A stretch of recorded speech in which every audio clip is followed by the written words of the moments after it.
শতাব্দী রায়ের গাড়ি লক্ষ্য করে ডিম ছোড়ার ঘটনায় 6 জনকে গ্রেফতার করল সিউড়ি থানার পুলিশ। ধৃতদের বিরুদ্ধে পুলিশ স্বতঃপ্রণোদিত মামলা করে। আজ ধৃতদের সিউড়ি আদালতে তোলা হলে বিচারক জামিন মঞ্জুর করেন। প্রসঙ্গত, গত 15 জুলাই সিউড়ির প্রশাসন ভবনে আসেন সাংসদ শতাব্দী রায়। জেলার উন্নয়ন সংক্রান্ত বৈঠক দিশায় যোগ দেন।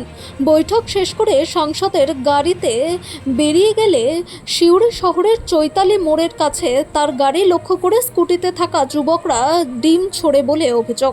সিউড়ি থানার পুলিশ স্বতঃপ্রণোদিত মামলা রুজু করে 6 জনকে গ্রেফতার করে। আজ তাদের সিউড়ি আদালতে তোলা হয়। বিচারক ধৃতদের জামিন মঞ্জুর করেন।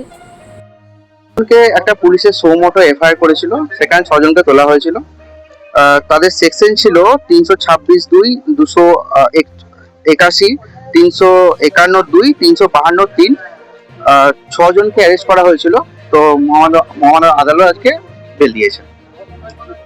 কি অভিযোগ ছিল? পুলিশের করা একটা সৌমোটো এফআইআর, যেখানে বলা হয়েছিল যে ডিম ছোড়াকে কেন্দ্র করে একটা এফআইআর লঞ্চ করেছিল। এটাই এফআইআর লেখা ছিল একটা।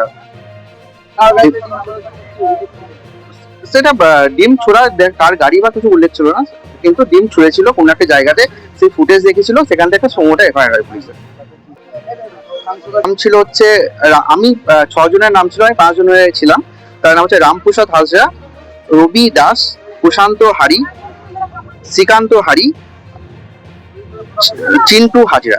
এই 5 জনের হয়ে আমি ছিলাম। 5 জন বেল পেয়েছে। 6 জনকে তোলা হয়েছিল টোটাল। 6 জন বেল পেয়ে গেছে।